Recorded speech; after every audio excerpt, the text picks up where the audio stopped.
নমস্কাৰ এছামিজ কানেকশ্যনলৈ আপোনালোক সকলোকে স্বাগতম জনাইছো। আজি আমি আলোচনা কৰিম C-TET ডিচেম্বৰ 2025 চনত হ'বলগীয়া যি আমাৰ পৰীক্ষা। এই পৰীক্ষাত মানে প্ৰথমবাৰতে অসমীয়া মাধ্যমৰ ল'ৰা ছোৱালীয়ে ছাত্ৰ ছাত্ৰীসকলে আমি কেনেকৈ 100+ নম্বৰ পাবলৈ সক্ষম হ'ম, কোনে কোনে পৰীক্ষা দিব পাৰিব, মানে কিমান পাৰ্চেণ্টেজ থাকিলে দিব পাৰিব, আৰু পৰীক্ষাৰ ফিজ কিমান হ'ব, কিমান টকা লাগিব, পৰীক্ষাৰ চেণ্টাৰ ক'ত হ'ব, কি কি পঢ়িম, ক'ত পঢ়িম, পুৰণি প্ৰশ্ন কাকত কিয় ইমান গুৰুত্বপূৰ্ণ, আৰু আমাৰ যি অসমীয়া মাধ্যমৰ এইখন কিতাপ কিয় আমাৰ CTBৰ কাৰণে অতি গুৰুত্বপূৰ্ণ, এইখিনি সকলোখিনি আপোনালোকে লাভ কৰিব। আৰু কিতাপৰ তালিকা নহয়, কিতাপৰ যি আমাৰ ফটো, মানে ডাইৰেক্ট ফটোসমূহ ইয়াত ইনক্লুড কৰিছো। আশা কৰিছো আপোনালোকে নিশ্চয় ভিডিঅ'টি চাই উপকৃত হ'ব। গতিকে এতিয়া আহিছো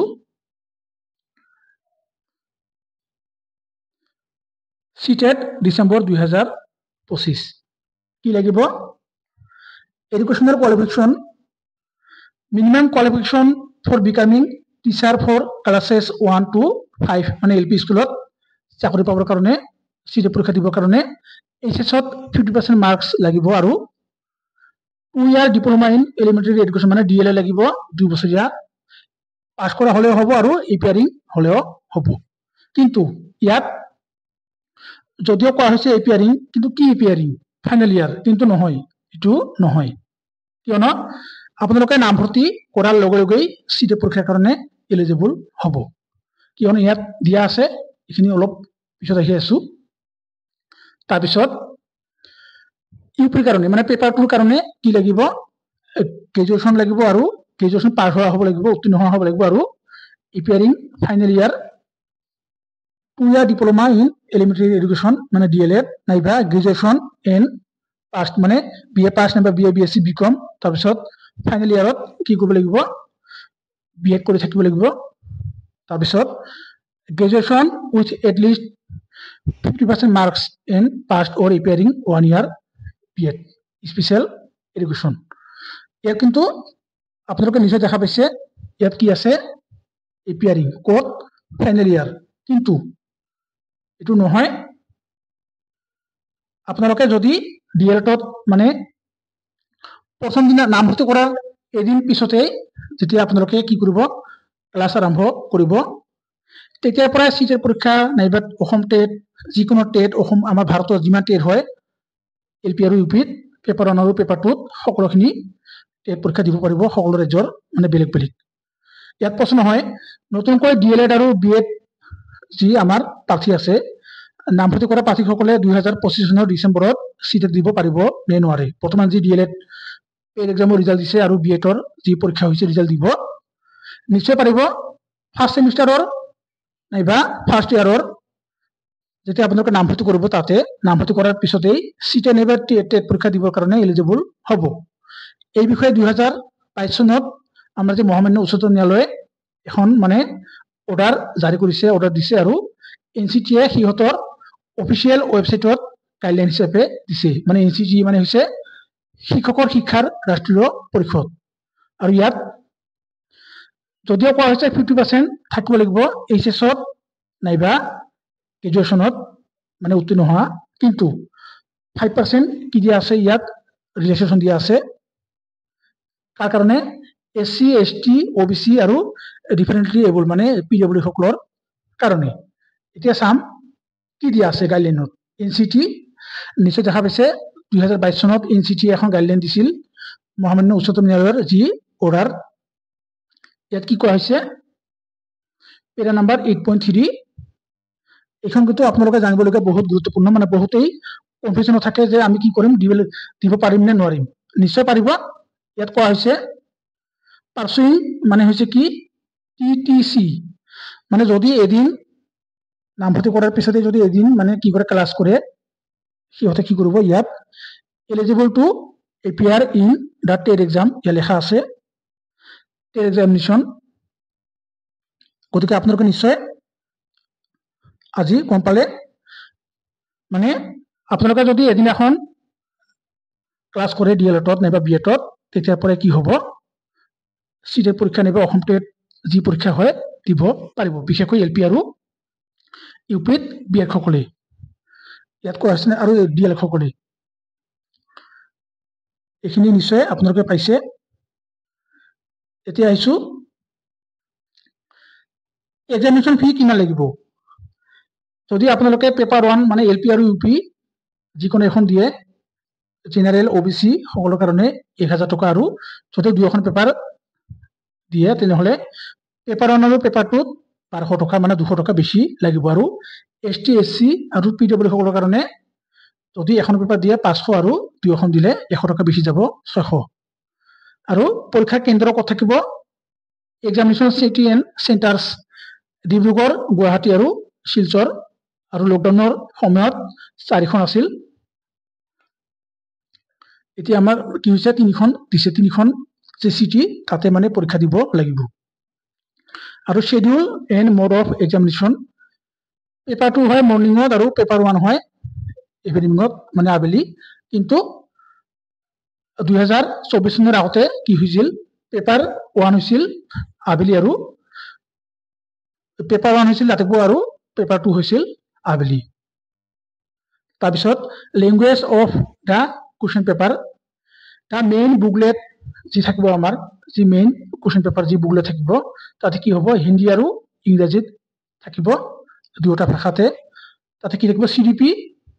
মেথছ আৰু EVS total number of question in marks paper 1 থাকিব 150টা প্ৰশ্ন আৰু পেপাৰ 2 থাকিব 150টা মানে দুখন পেপাৰতে 150 থাকিব আৰু 150টা MCQ 150 মানে নম্বৰ আৰু কোনো ধৰণৰ নিগেটিভ মাৰ্ক নাই টিএলএটৰ দৰে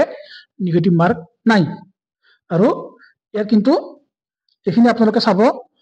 অসমীয়া ভাষাত কেৱল 30 নম্বৰ হে থাকে আৰু অসমৰ শিক্ষা বিভাগত অসমীয়া বান্ধৱৰ আমাৰ অসমীয়া এছামিছ মিডিয়ামৰ যি বিদ্যালয় আছে তাত চাকৰি পাবৰ কাৰণে লেংগুৱেজ 1ত মানে ভাষা 1 অসমীয়া থকাটো বাধ্যতামূলক আৰু ইয়াৰ বিপৰীতে লেংগুৱেজ 2ত অসমৰ বিভিন্নজনে নিজৰ ইচ্ছামতে ইংলিছ হিন্দী আৰু বেংগলী লোৱা দেখা যায় আৰু যদি আপোনালোকে বেংগলী নাইবা বড়ো মাধ্যমত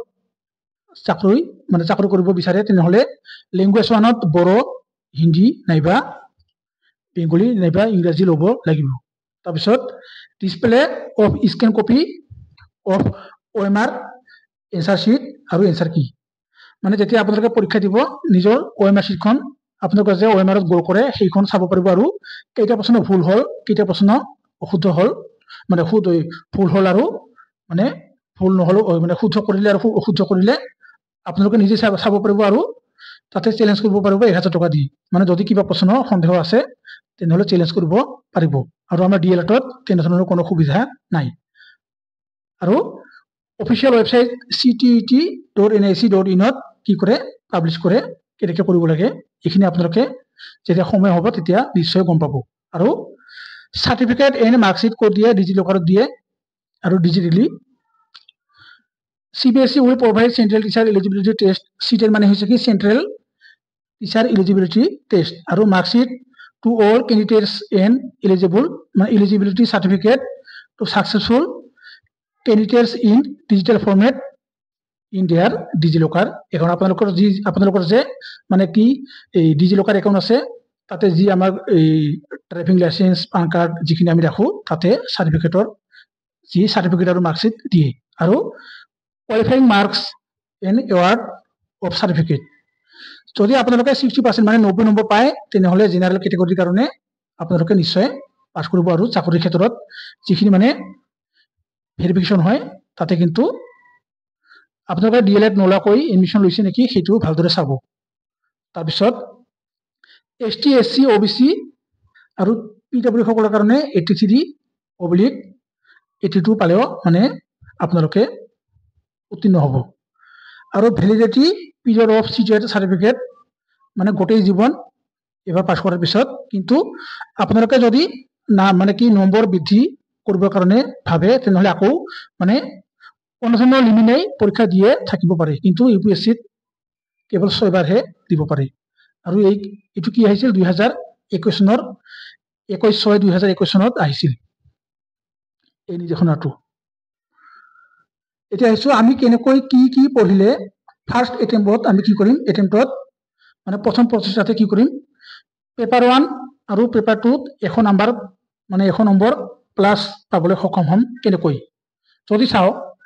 পেপাৰ 1 চিটিপি 30 নম্বৰ গণিত 30 নম্বৰ পৰিবেশ 30 নম্বৰ আৰু ল্যাঙ্গুৱেজ 1 মানে অসমীয়া আমি যেহেতু অসমীয়া লম 30 নম্বৰ আৰু ল্যাঙ্গুৱেজ 2 30 নম্বৰ থাকে মানে মুঠ 150 নম্বৰ মানে 150টা প্ৰশ্ন কিন্তু পেপাৰ 1 এলপি মুঠ যি আমাৰ 150 নম্বৰ থাকে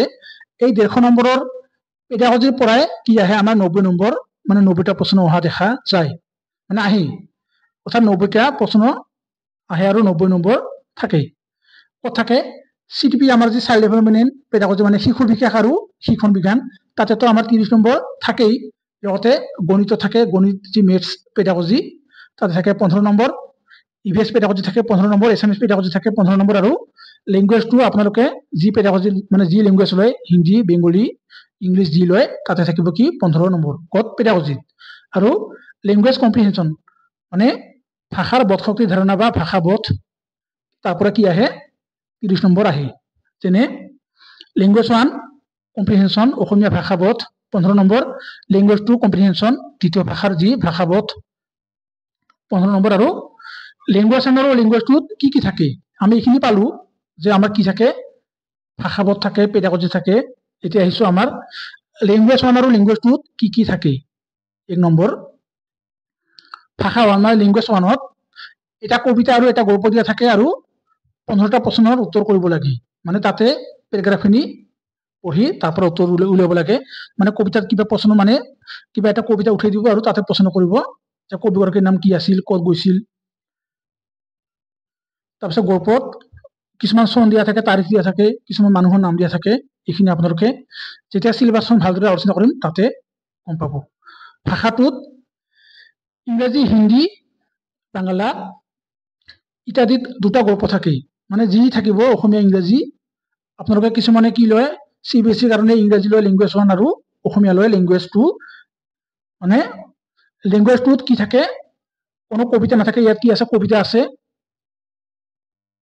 ইয়াত কবিতা আৰু গল্প থাকে ল্যাঙ্গুৱেজ 1 ত কিন্তু ল্যাঙ্গুৱেজ 2 কোনো ধৰণৰ কবিতা নাথাকে কেৱল গল্প দিয়া থাকে আৰু ইংৰাজীৰ হলে ইংৰাজীত আৰু অসমীয়াৰ হলে অসমীয়াত বাংলা বড়ো যি থাকে আপোনালোকে কৰিব লাগিব এটা আছে ইভিএস ত আমি কি কৰিব লাগিব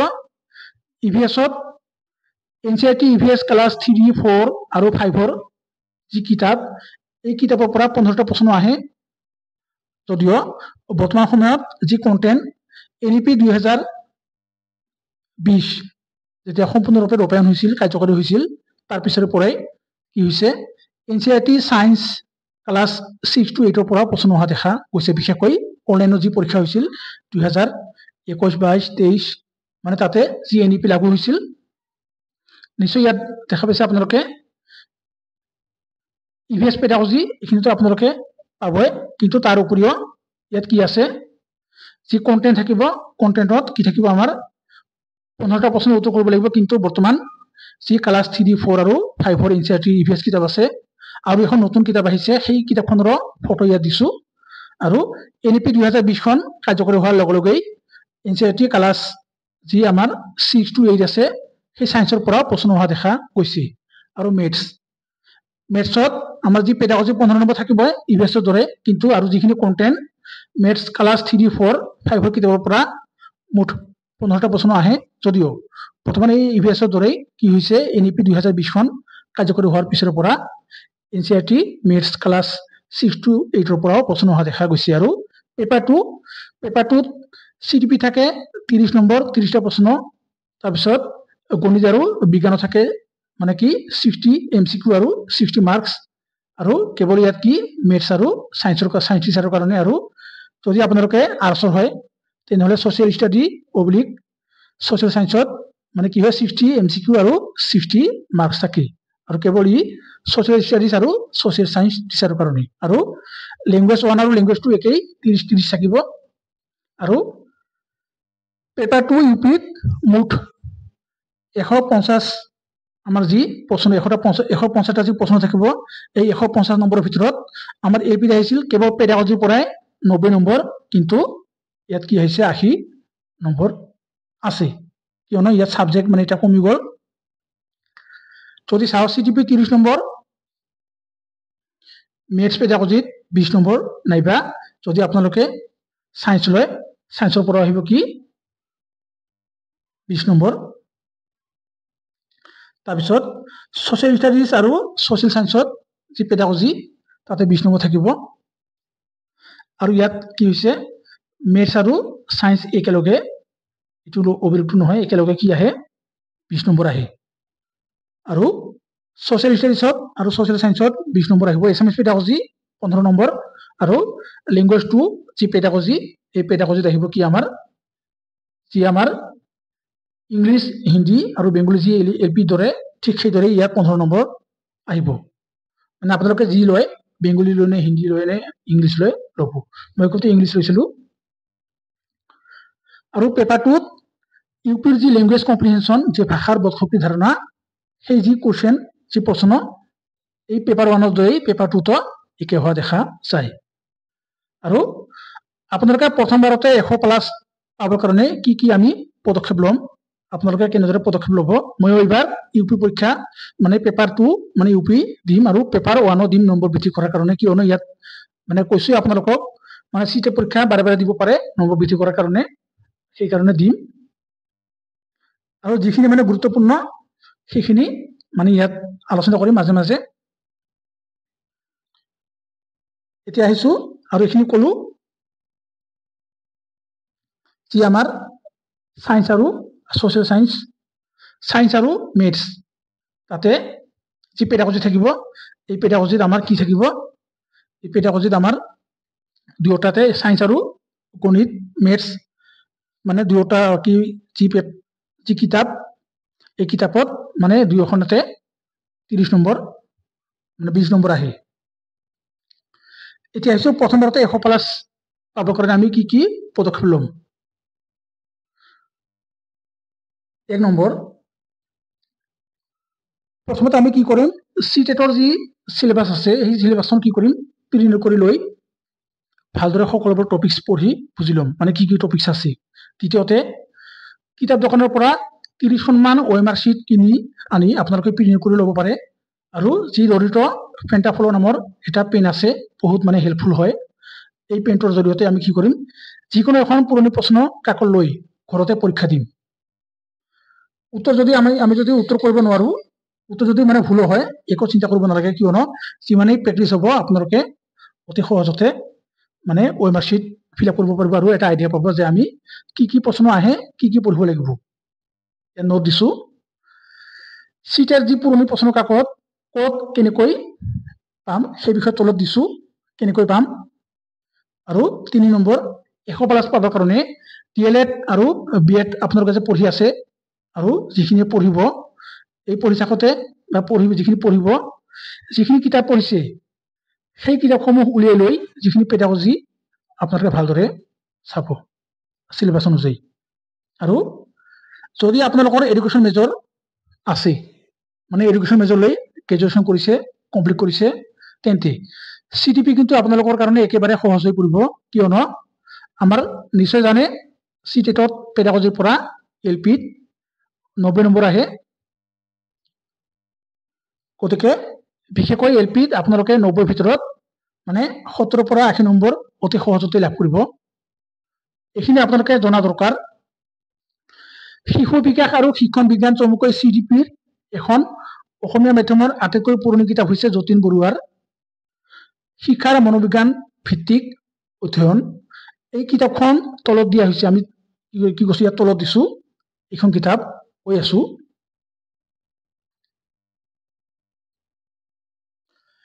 এই কিতাপখন তলত দিয়া হৈছে। এই কিতাপখনৰ পৰাই আমাৰ Himanshu ma'am, Sachin sir, Rohit sir ইত্যাদি যিমান ইউটিউবত শিক্ষক শিক্ষয়িত্ৰীয়ে আছে মানে কি কৰে পঢ়ি আছে,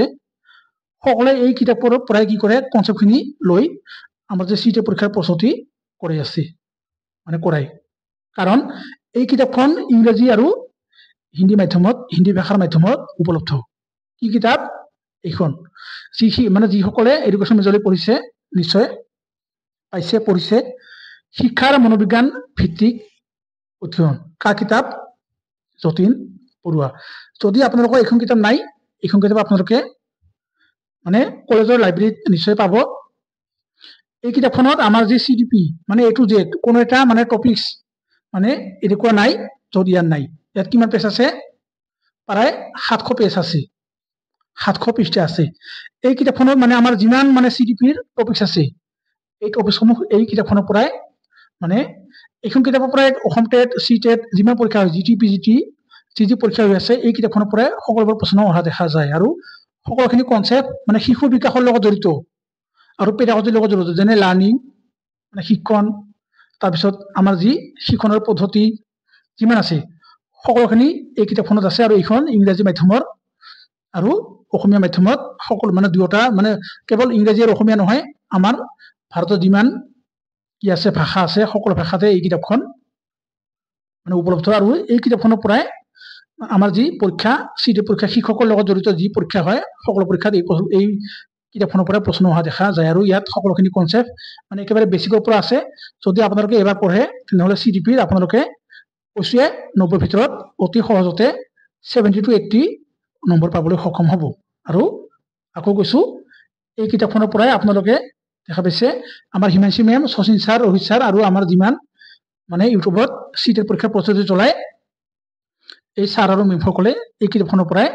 মানে বেছিক কনসেপ্টখিনি লৈ মানে পাঠদান কৰে, কিয়নো এইখনত A to Z আছে আৰু অসমীয়া আৰু ইংৰাজী দুয়োটা ভাষাতে আছে। আৰু এইখন বহুত পুৰণি কিতাপ, প্ৰায় 1980 চনৰ পৰাই এই কিতাপখন প্ৰচলিত হৈ আছে বৰ্তমানো। গণিতৰ কাৰণে NCERT মেথছ ক্লাছ 3, 4 আৰু 5ৰ 3খন কিতাপ NCERT অফিচিয়েল ৱেবছাইটৰ পৰা আপোনালোকে ফ্ৰীতে ডাউনলোড কৰি লৈ পঢ়া আৰম্ভ কৰিব আৰু এখন কপিত সমাধান কৰি যাব, তেতিয়া আপোনালোকৰ সুবিধা হ'ব। আৰু NCERT EVS ক্লাছ 3, 4 আৰু 5ৰ যি পুৰণি আৰু নতুন 4খন কিতাপ আছে NCERT EVSৰ অফিচিয়েল ৱেবছাইটৰ পৰা আপোনালোকে ফ্ৰীতে কি কৰিব ডাউনলোড কৰি লৈ পঢ়া আৰম্ভ কৰিব, নিশ্চয় সুবিধা হ'ব। 100+ নম্বৰ পাবই। ময়ো মানে আকৌ পৰীক্ষা দিম, সেইকাৰণে এই কিতাপসমূহ আৰু আকৌ এবাৰ পঢ়িম। পেপাৰ 2ৰ ক্ষেত্ৰত সায়েন্স আৰু মেথছৰ আৰু ছ'চিয়েল ষ্টাডিজৰ বা ছ'চিয়েল সায়েন্সৰ কাৰণে NCERT অফিচিয়েল ৱেবছাইটত আপোনালোকে 6 to 8ৰ কিতাপসমূহ ফ্ৰীতে ডাউনলোড কৰিব পাৰিব। আৰু এইখিনি ডাউনলোড কৰি মানে পঢ়া আৰম্ভ কৰিব আৰু এখন নোট বনাই ল'ব, কপি বনাই ল'ব। কিন্তু সায়েন্স, মেথছ আৰু ছ'চিয়েল সায়েন্স, ছ'চিয়েল ষ্টাডিজৰ যি প্ৰশ্নৰ পেটাৰ্ণ NEP 2020 চনৰ 20 চন যি লাগু হৈছিল, যি কাৰ্যকৰী হৈছিল, তেতিয়াৰ পৰাই NCERT ক্লাছ 8 to 12ৰ পৰা প্ৰশ্ন অহা দেখা গৈছে। কিয়নো যদিও আমি মানে কি চাকৰি পালে আপোনালোকে যেতিয়া চাকৰি পাব CTET পাছ কৰি, যদিও মানে LP স্কুলত নাইবা ME স্কুলত পঢ়াব লাগিব, কিন্তু বৰ্তমান যি পেটাৰ্ণ যি লেভেল নিশ্চয় আপোনালোকে DLEDত দেখা পাইছে কি প্ৰশ্ন আহিছে, ঠিক একেই। অসমীয়া আৰু ইংৰাজী আমাৰ যি ব্যাকৰণ আছে, আমি যি মেট্ৰিক পৰীক্ষাৰ সময়ত পঢ়িছিলো, সেই আমাৰ ব্যাকৰণসমূহ আমি কি কৰিম পঢ়িম আৰু 9 নম্বৰ অতি সহজতে পাম। কিয়নো আমাৰ যি পেৰাগ্ৰাফ দিয়া থাকিব তাতে মানে অসমীয়া আৰু ইংৰাজী যি আমাৰ ব্যাকৰণ আছে বেংগলী, হিন্দী, তাৰ পৰা কি কৰে সেই পেজেজৰ পৰা মানে কবিতা আৰু যি গল্প থাকিব তাৰ পৰা মানে এটা পেজত যদি 3টা দিয়ে, কোনোবা এটা পেজত 5টা দিব, এনেকৈ 9 নম্বৰ আহে। আৰু NCERT EVS maths, science, social science, social studies এই কিতাপসমূহ আপোনালোকে মোবাইলত কৈ আপোনালোকৰ যদি দোকানৰ পৰা কিনি লয় মানে সকলোখিনি কিতাপ পাণবজাৰত পাব অতি সহজতে। এইখিনি যদি পঢ়ে আপোনালোকে মোবাইলত কৈ মানে নিজে যেতিয়া মানে পঢ়িব চাই, তেতিয়া কি হ'ব অতি সহজতে মনত থাকিব। আৰু CTET প্ৰিভিয়াছ ইয়াৰ কুৱেশ্যন পেপাৰসমূহ অফিচিয়েল ৱেবছাইটত পাব, কিন্তু মোবাইলত কৈ আপোনালোকে আকৌ কৈছো কিতাপ কিন্তু বেছি ভাল। সেইকাৰণে তলৰ যি প্ৰশ্ন কাকতসমূহ আপোনালোকে অনলাইনত কিনি ল'ব। ইয়াত প্ৰশ্ন কাকতসমূহ দিছো। আৰু কিয়নো CTETত 30 to 40% প্ৰশ্ন কি হয় ৰিপিট হোৱা দেখা যায়, যদিও অপশ্যনসমূহ সাল সলনি কৰি দিয়ে। এতিয়া আহিছো আমাৰ যি কিতাপ লুকিং এৰাউণ্ড আছ, আমাৰ যি EVS এই কিতাপখন ক্লাছ 3ৰ হয়, টেক্সট বুক ফৰ ক্লাছ 3। এইখন হৈছে দ্য ৱৰ্ল্ড এৰাউণ্ড আছ NCERT EVS নতুন, এইখন নতুন। তাৰপিছত লুকিং এৰাউণ্ড আছ ক্লাছ 4 এইখন পুৰণি, ইয়াৰ পৰা প্ৰশ্ন আহে। লুকিং এৰাউণ্ড আছ আমাৰ যি ক্লাছ 5ৰ এইখন কিতাপো আহে। এইখন কিতাপ আছে অনলাইনত। তাৰপিছত এতিয়া আহিছোঁ আমাৰ যি social science social studies our past আমাৰ যি ইতিহাস ভাৰতৰ ইতিহাস আৱাৰ পাষ্ট 1 এইখন হৈছে আমাৰ মানে চিৰিয়েলি গৈছোঁ এই কিতাপসমূহ মোৰ আছে এইখন হৈছে 6ৰ এইখন হৈছে 7ৰ ছ'চিয়েল ষ্টাডিজ মানে ছ'চিয়েল চায়েন্স 7ৰ our past part 1 3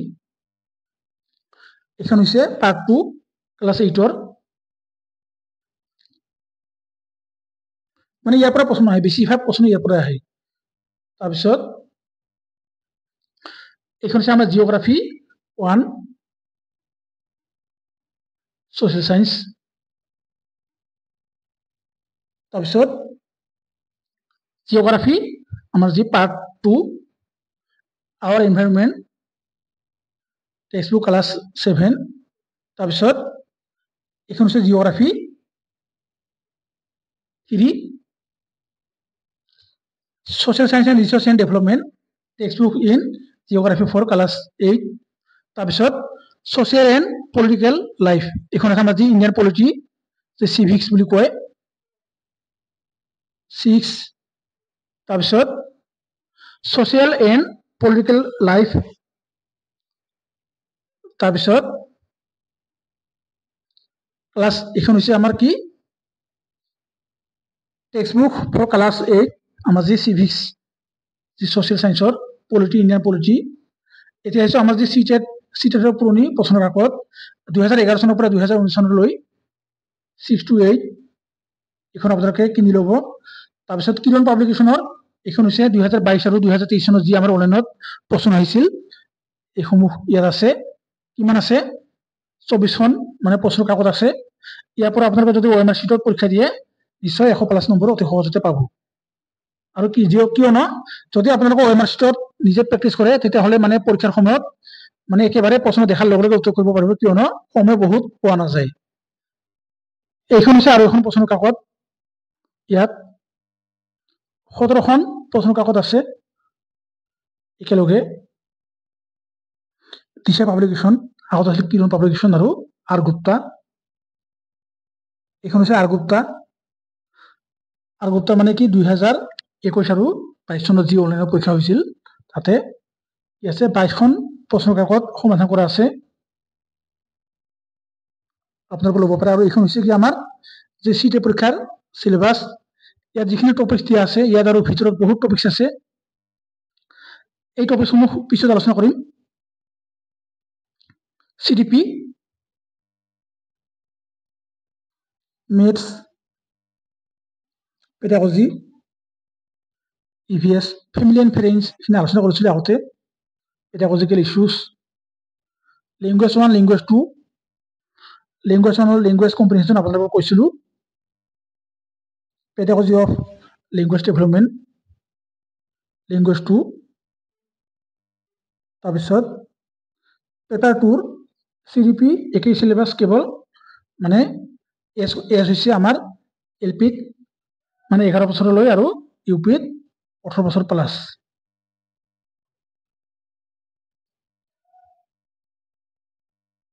learning and pedagogy maths এইখিনি আপোনালোকে যিখিনি UPৰ সায়েন্সৰ পৰীক্ষা দিব এইখিনি আৰু মানে পেডাগজি আহে 10টা আৰু আমাৰ যি সায়েন্সৰ পৰা আহে 10 নম্বৰ 10